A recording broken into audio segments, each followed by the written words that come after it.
the Gems podcast with Shom, where we celebrate hidden gems and give them their shine. We dive into lesser known music, rare records, vinyl culture, and the worlds of jazz, funk, soul, rare grooves, and international heat. This is for all you music lovers, sample hunters, beat diggers, e-diggers, and musical world travelers. I'm Shom, longtime record collector, music lover, and music researcher who discovered music in reverse. I started off as a huge hip-hop fan, tracking breakbeats and samples through jazz, funk, soul, psych rock, and really everything in between. Digging is really endless, and I've always been a fan and fascinated by the context, history, and characters behind the music. Some of you may be music experts, OGs who've been in the game for years. Others may be newer and learning, but that's all good. As for me, I'm forever a student. On today's podcast, we have Leon, a record collector out of Holland. Thank you for joining me, brother. Thank you for having me. You are our first internationally located guest. I appreciate you joining with time zones and all, so thanks for joining me. I really appreciate it. I found your work on the internet, and I really loved it. Your taste in records, you profile records, share a little bit about them. It shows a lot about your point of view on music. Some of the artists that you shared, I really enjoy. Some of my favorites, Joe Henderson, Lonnie Smith, Sylvia Asmith. These are some of my favorites. Some records I have, some I don't. You also share a lot about African records, which I know much less about beyond the kind of surface level knowledge. How did you acquire your taste, and how are you so educated? So I think I always was into soul music with a soul, music that's heartfelt. And I learned from a young age that can be uh, you can experience that kind of music across all genres, I think. So that was what I was discovering from the different genres. That if you dive into them, you see a lot of um, the popular stuff, and then you dive a little deeper, and you see the stuff that is maybe more heartfelt. And because if an act is big, um, it's rare that it's also really good. I mean, there are standout artists, but it's sometimes people are just in it for the money, like Frank Zappa said, and sometimes they're more into just they want to speak their heart or just want to make art, and that could come in the form of music. I think your deeper appreciation about the soul of what you're hearing, it's not how everyone talks about music. I thought your answer to that question was really, it shows a lot about you. I'm always curious about the perspectives that people have that shape their taste. You growing up in Holland, tell us more about your kind of early beginnings and being exposed to the sound that is very much an American music, at least to start. Tell me about your point of view growing up in Holland. I grew up with, I think, the records my dad had. He had a small stack, but it was for me it was good quality. So stuff like the Beatles, Soft Machine, but also Stevie Wonder, um, stuff from New Orleans, 60s and 70s, like Dr. John and Alan Toussaint. I grew up with that kind of stuff from the 70s, also the Birds and the Beach Boys, stuff like that. Um, and from there, I've always been curious as well. So for me, music didn't stop there or in hit parades, but I also started exploring punk records, hip hop records, jazz also. So my taste is pretty broad as long as it moves my soul, you know. And punk can be really moving as well. Sometimes physically, sometimes in the mind or in the spirit. And Yeah, so I've been a hip hop junkie as well as you, and then I discovered the sources of the samples, as a lot of people did back then. And yeah, that then you have those gateway records where you hear samples and think, oh, actually the music around the sample is great as well. And then you uh, and this was all for me. I'm maybe a little older, so I'm pre-internet. I started digging, and then you have to just check the sleeves and look what the drummer is and the bass player, and then you start seeing, oh, the bass player has a record of his own. Oh, let's check that out. And you find out that and then you just hop from name to name and from band to band. And yeah, I never expected that the journey would never end. That still amazes me. It's never ending. It's fantastic. It kind of gives me a lot of hope for like different phases of life. Oh yeah. You described your childhood and kind of your learning from your father, and then being exposed to new music. I think over time and over years, different eras of your life, there's more music to explore that's of a different style, especially when you think globally. Yeah.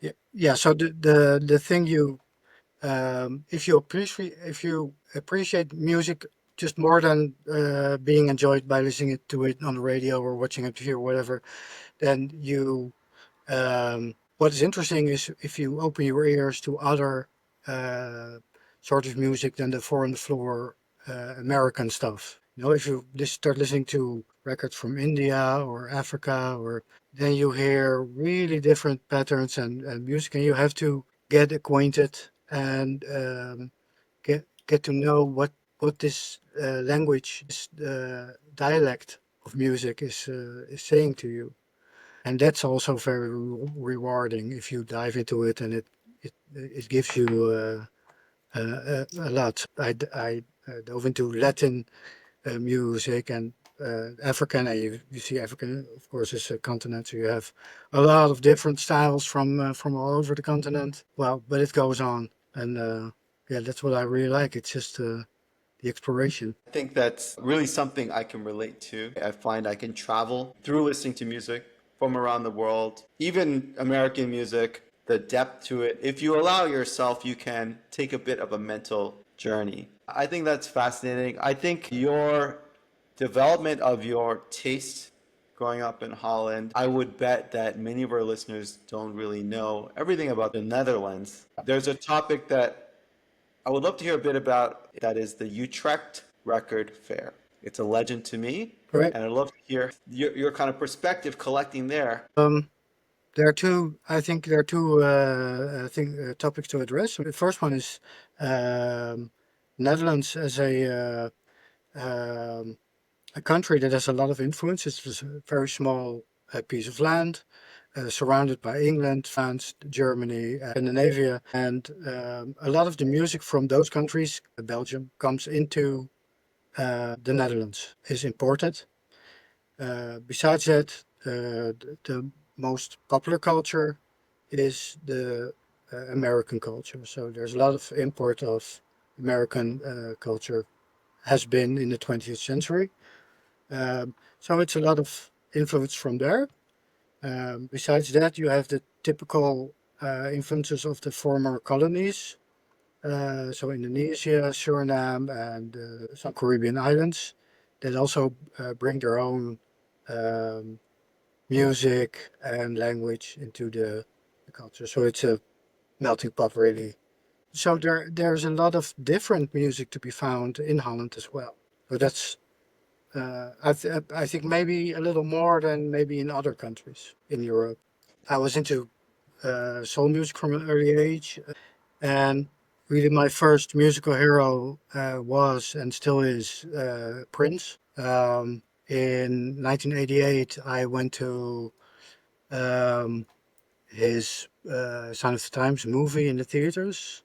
I was too small for the concert. Not in 1990, I went to first concert, but in 88 was his in the, and I've been fascinated by him and his music, and he also is pretty broad when it comes to styles and stuff. And that, well, I felt very comfortable with him and his styles, and um, I actually started collecting his records.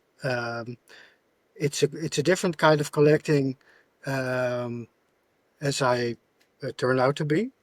It's more different pressings of the same record. There's a lot of collectors out there that are collecting this way, but they usually stick with one or two or three groups and just want to have everything and the whole catalog, but also the whole German catalog and the whole French catalog and the whole African catalog of the same. So I have a gazillion Prince records, every single and cassette tapes and stuff like that. And that's when I first started visiting fairs. Yeah, what seemed just available at the time, um, and still is what turns out to be the largest fair in the world, actually. So it's ginormous fair in Utrecht, and especially before the internet came at the end of the 90s. This was also the place where you can gain knowledge because there were international dealers with rare stuff, and you could just see and get acquainted with so many records that are not in the smaller shops in your local area. So that's where you just it's just learning on the job, as you could say. Yeah, and What that's were they all Dutch or were they from all over? all over. Yeah. Yeah, So, yeah. yeah, dealers from all over Europe and even Australia, Japan, America, they still are coming, but also then, yeah, so it's very international. Yeah, it's mind blowing actually. You've just outlined a dream of mine, all right? To go to this record fair, I mean, it's something you grew up not too far away from. It seems like the best place in the world to be with great music lovers. I'm sure there's a price tag to match. I don't know if there are a lot of deals going around at the Utrecht Record Fair. Oh, you can. That's the good thing is, I mean, you can walk around um, thinking, looking at the walls and thinking, oh, all those grails, and they will set me back 1,000 euros. What I'm not going to buy that. What's he thinking? Asking thousand, but you can.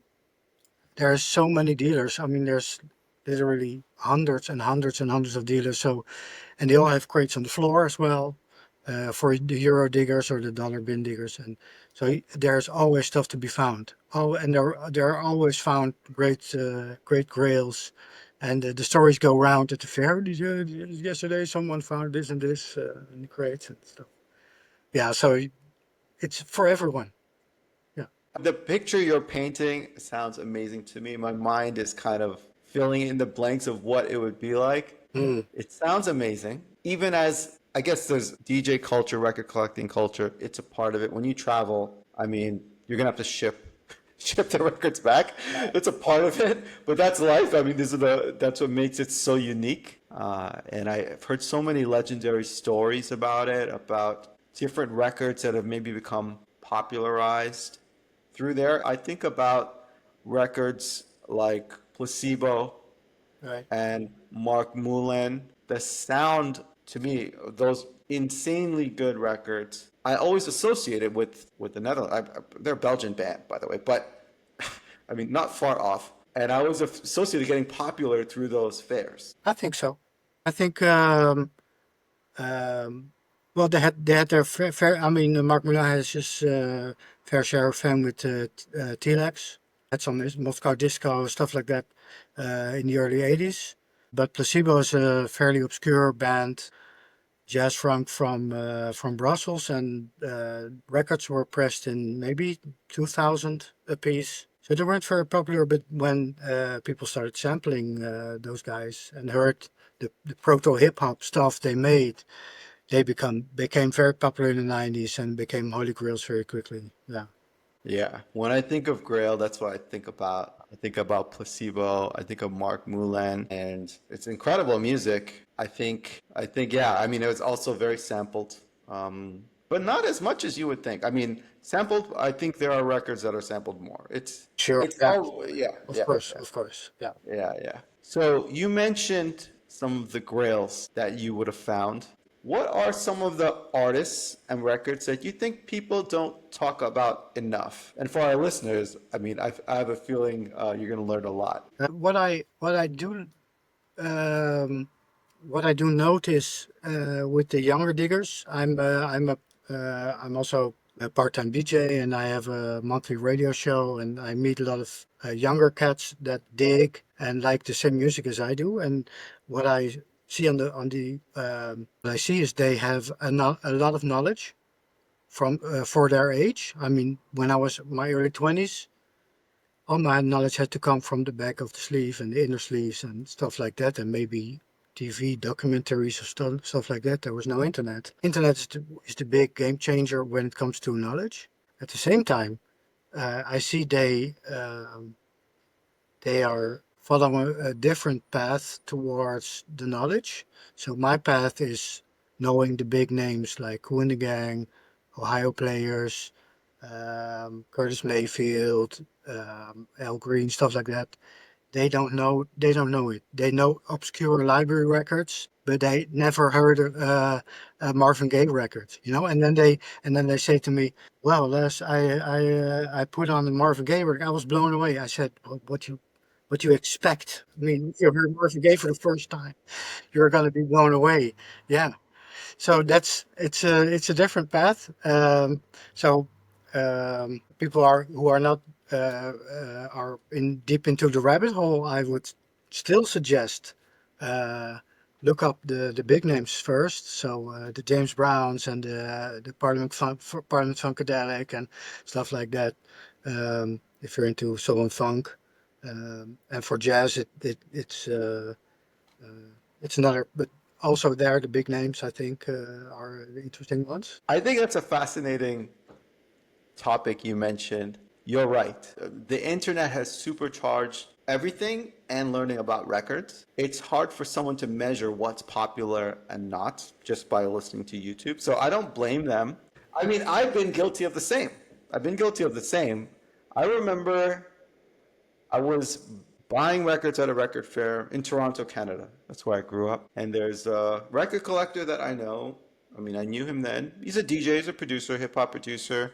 I was looking at, a relatively obscure record, Phil Upchurch. I mean, I don't know if it's not rare, but it's obscure. And then I was like, hey, do you have any recommendations? He gave me Herbie Hancock Headhunters. And I was like, I don't have it. I mean, I just started digging. I didn't also have a lot of money. And he's like, what are you doing? Why are you going to Phil Upchurch? Get this. This is foundational music. I mean, you can buy it anywhere, but it's basically the start. It's a key hip hop record. It's a famous breakbeat. There's tons of great music on it. Right. Your method of learning is way off, and he was right. I think it's good to kind of be adjusted in this world of the internet. It's like that times a million. Yeah. So is there a method to the madness? I don't know. I mean, the Utrecht Fair. So it's like your local fair, but times 10 or 20 or 30. So it's just and the big players are all there. So there are specific dealers who just deal in Italian library from the 70s. And it's so every record you want is there. The only thing you need is time and money, right? Um, so that's always the what you the difficulty in Utrecht. But let me say the internet changed the thing. Utrecht was the offline internet. Just it was really big, and you can learn a lot.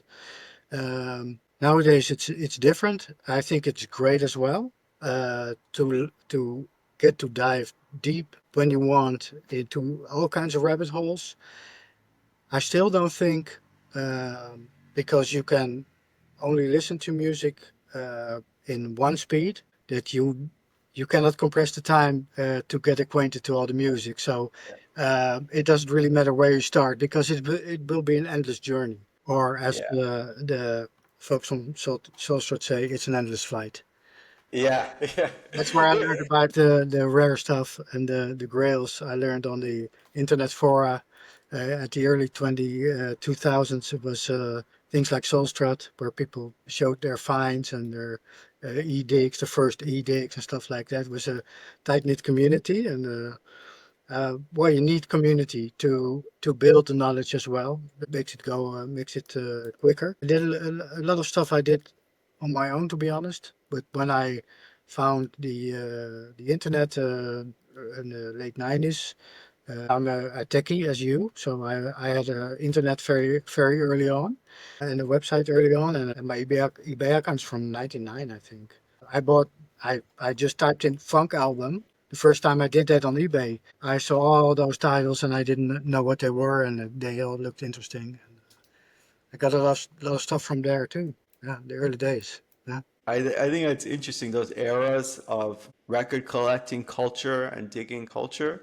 I think it's a certain sound that you and I are talking about. I mean, a lot of the things I talk about on this podcast, they are influenced in the early days of Soul Strut. You might have seen me posting on there as a child, basically. And I learned through watching these people. I mean, it was pretty cool. To take it to the modern time, one of the episodes that I've done for this podcast was around the band Cortex. Right. And I was sitting in a coffee shop, typing on my laptop, just researching Cortex, finding out about their history. And it started playing in just a generic chain coffee shop. Yeah. It was somehow in their algorithm. Cortex, it's unbelievable. It's just part of regular culture. This is an ultra rare record, Yeah. and very costly one at that. But it's part of society now. It's somehow in the algorithm. My Spotify and Apple Music recommends it to me because of other things I listen to. So, I mean, I think that's a good thing. Yeah. I think so too. I followed a different path than the youngsters. That said, I can be also. I mean, I profited max. I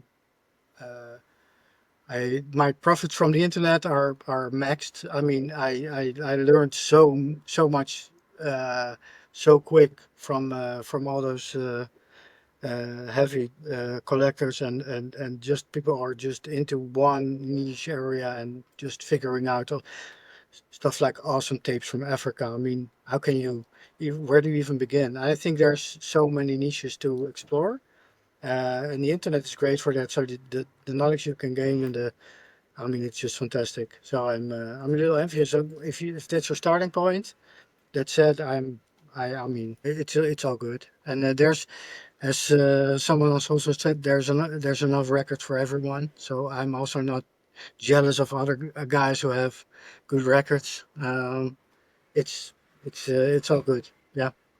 I couldn't agree more. There are enough records for everyone. Prices go up in this world of Discogs, and I mean, so do prices of many things. And as time goes on, a lot of DJs don't keep their record collections. I mean, you don't need to have records to DJ. And there's people I know who have had a lot of records who just sold them. And nor did they sell them one by one to get the maximum price. They didn't have time Right. because they're leading their life. It's a lot of effort. And so I think that records now and always come back into rotation for just reasons. I mean, people cannot always keep hundreds of records where they live as they move throughout their life. True. Yeah. Yeah. So it's very space consuming, these records. I just bought a new cabinet, it's right here, last week because records were piling up on the floor. So one of the, I mean, so two things. First, I DJ only with vinyl, and that seems to be all the rage with the cool kids now. So I'm good with the vinyl for now. So that's great. So I don't have to do any of those digital stuff. Which is fine. But I'm just glad I can play out my collection. And on the other side, there is a lot of music that's still not on Spotify or YouTube because of copyright reasons, because people don't know it, because there's just too much. And that's still part of the search, is um, getting records that are not digitalized yet. So they may have a listing on Discogs, but you cannot actually listen to them. And I there are still so many records out there that are not digitalized. So I'm really glad you said that. I don't know if people realize that. We can talk about famous jazz artists. Not all of their stuff is on Apple Music or Spotify. Ahmad Jamal's entire discography is not on the internet. It's not. I mean, maybe it's in many places. It's on YouTube and so on. But there are records that he has that are not on yeah, Spotify that I have. I mean, this is not a rare artist. He's a famous musician. Imagine that when you go globally. Imagine that throughout Africa. actually, Imagine that through Southeast Asia. It's untapped. It's people know about it. You've probably known about it for decades. But when it comes to popular culture, there's more to be had. I mean, first of all, you have all the private pressings that are probably not owned by big labels that are selling them off or digitalizing them and selling them on the Spotify streaming. But also you have the 45. The 45 stuff is. I mean, if you start really getting into collecting vinyl, you have to set boundaries for yourself, unless you are some kind of billionaire, and also because you can only listen to music in one speed. So if you're a funk collector like me, I chose first of all I chose albums, and I chose not to buy 45s, and those are different worlds. I mean, the music is funk, but the 45 funk 45s are a totally different game, different artists, different everything than albums. And same goes for all the other genres as well. I mean, there are many thousands of jazz CDs from the 80s that were only released as CD. I mean, that's a kind of a black hole of jazz music when it was not popular anymore, and people just kept recording it. And there are, yeah, I mean, that's also mind blowing to me if I think about all this stuff I will never be able to hear in all those jams. That just keeps me going. Yeah, I love that. I love that. You've mentioned things that I never thought of, I didn't know about. I mean, I think that's unbelievable. It kind of gets me excited because when I started this podcast, I thought to myself, am I going to be recycling stuff? And I thought, like, no, because there's records that are popular now that were basically inaccessible 10, 15 years ago absolutely. in the West, at least, right? Especially when you think about Japanese jazz, which is something that I only know this much about. And there are records, Japanese jazz records, that are all over the internet.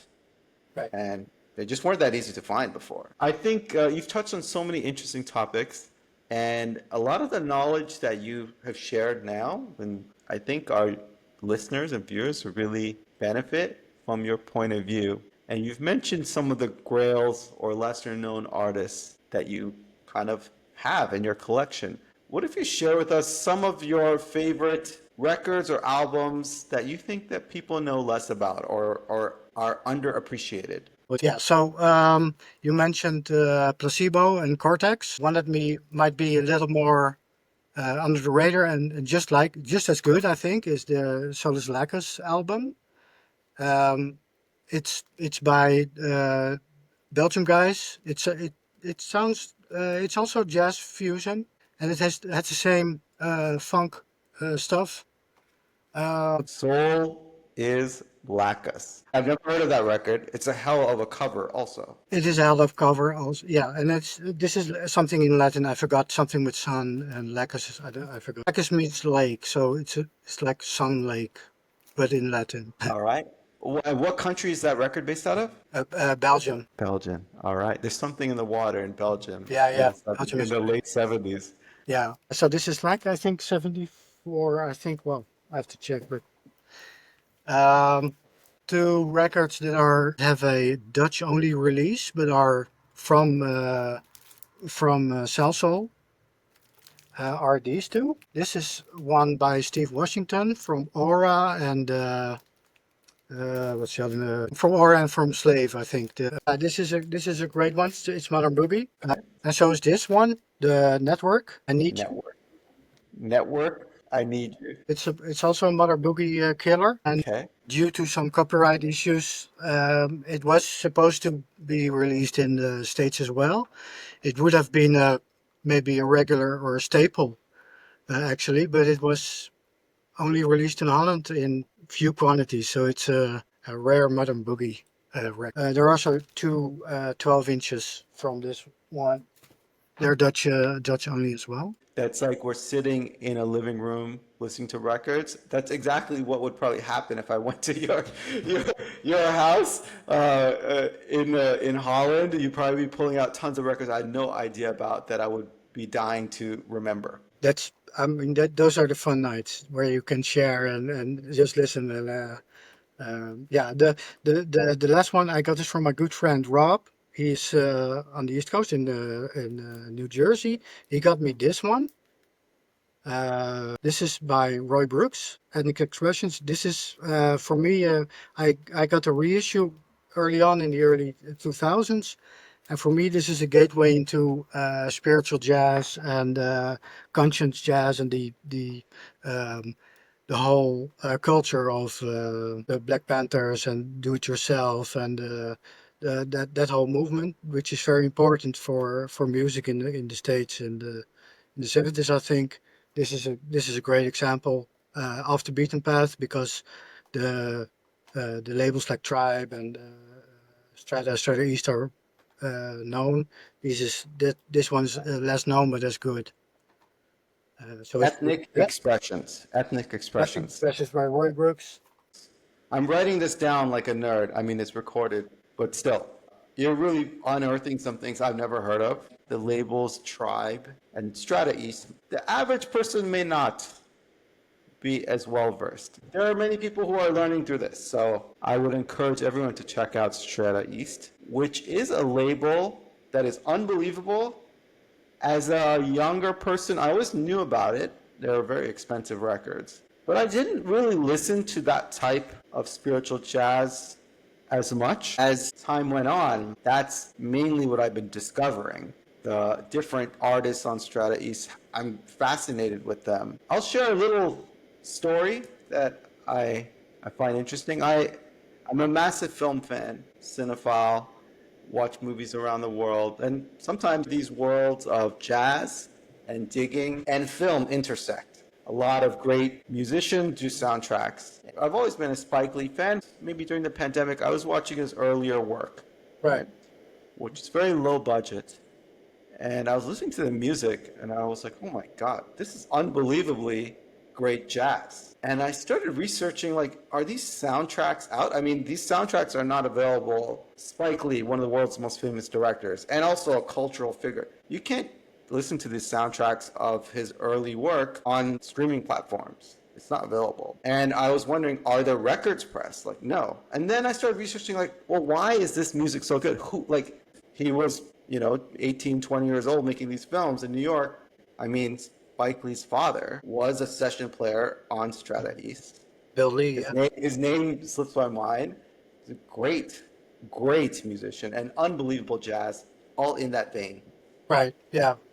Yeah. I have his records as well. Yeah. And Spike Lee is great as well. Yeah. Yeah, I mean, I bet you and I could talk about these stories all day. So I really appreciate what you're sharing. When we talked about the different ways that you learned about music over time, myself, different, some related, some different. Right. In this world where a lot is accessible, not everything, but a lot, what's the role of a DJ in your mind at this point? Oh, for me, the foremost is you have to make people have a good time, and and um,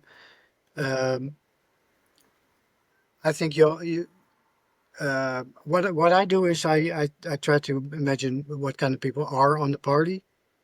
So yeah, I try to cater to those, and I also look at the weather and the time of the day, and look and try to imagine what vibe would be good for to set at that party. So that's how I try to do it. Yeah. So I even have a lot of these are actually house records.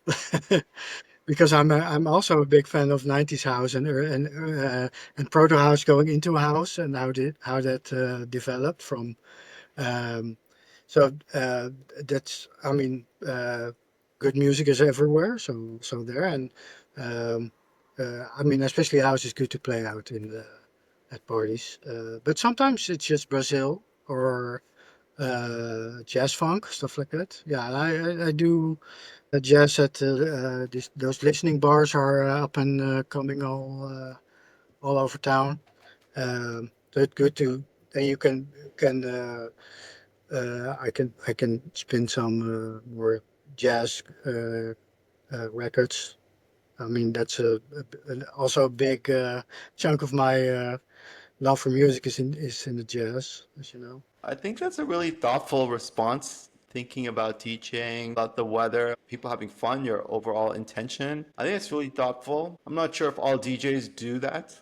So I think it's good that you're doing it. I think it's interesting. Yeah, I think I mean DJs are all over the place. But I'm not I am not a good commercial DJ. I don't know the latest hits or so I try to just with my records try to give my best, and I hope people are booking me for that and not for spinning the latest jams because I don't have those and I don't have a lot of records or music that people know actually because yeah I mean I do have but uh, just like I just showed you it's not everyone's cup of tea or everyone's fascination so That completely makes sense to me. I think if someone asks Leon to DJ, they're not expecting the latest. Like they probably know you for a reason. I hope not. Yeah, yeah, Yeah.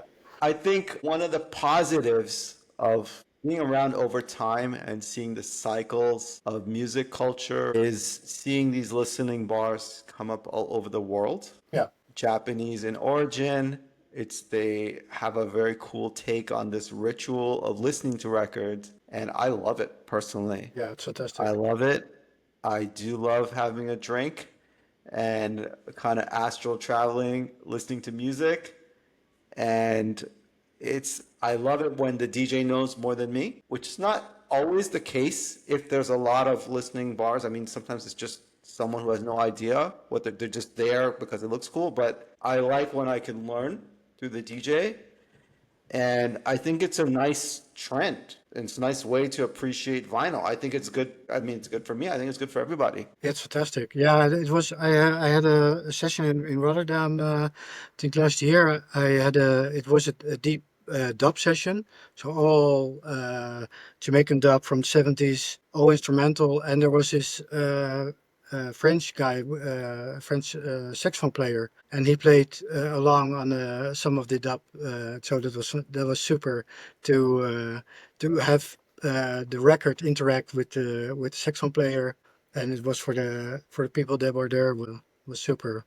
That sounds And that fantastic. was that was really good. What do you desire most out of what you do? You DJ, you collect records. Tell me more what you get out of it. What do you want out of this?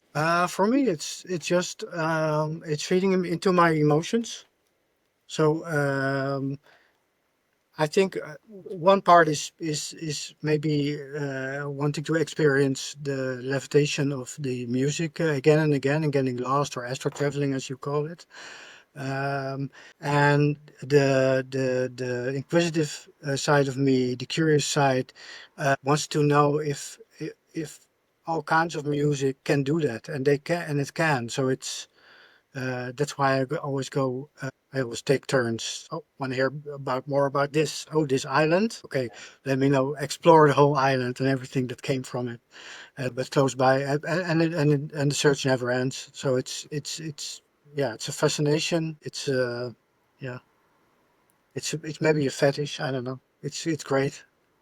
It's music. Get to know people from all over the world. I'm talking to you now because of the universal language of music, and it's great to have it in with us, and we understand in our soul what we are talking about, even though we are tens of thousands of miles away from each other. So I think that's a very thoughtful and layered response. I think our audience will appreciate that. It's a lot of what motivates me to do this podcast, to meet people who firstly teach me something and who have this similar mental vibe. I think there's a lot of people out there, and more people are appreciating this. In this world where things can move quite fast, there are people who want to really, truly be into music in this way that you're talking about. And I think it's a great thing. Yeah, Yeah, thank you. yeah. Yeah, you're doing a great job.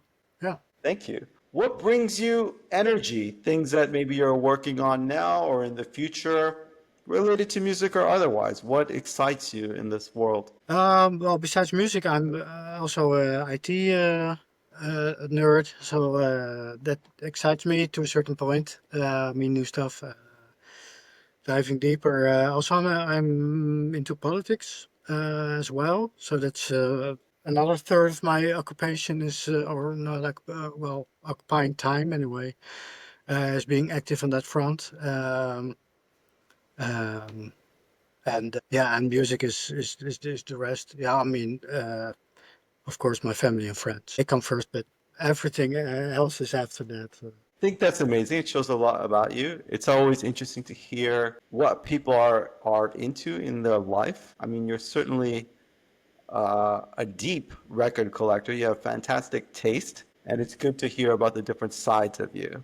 Where can people hear more about what you do, your sets, your work, anywhere where people can check out more about you, Leon? Yeah, I have a lot of my monthly DJ shows. They're 2 hour shows. They're always around the theme. So maybe 2 hours of 70s French jazz, or 2 hours of Jamaican dub, or 2 hours of Brazil stuff, and it's always one pattern, Belgium jazz funk, and it's somewhere on SoundCloud, but I can't remember the exact URL. You can also find it in my Instagram what you call it, profile, Leon's Curation on Instagram. Yeah. That sounds fantastic. I'll share that. Leon, I really appreciate having you today. You really took me on a bit of a journey to where you're from in Holland, and that's really something I want out of this podcast. So I appreciate your time. Thank you for sharing all your knowledge with everyone. Thank you for having me.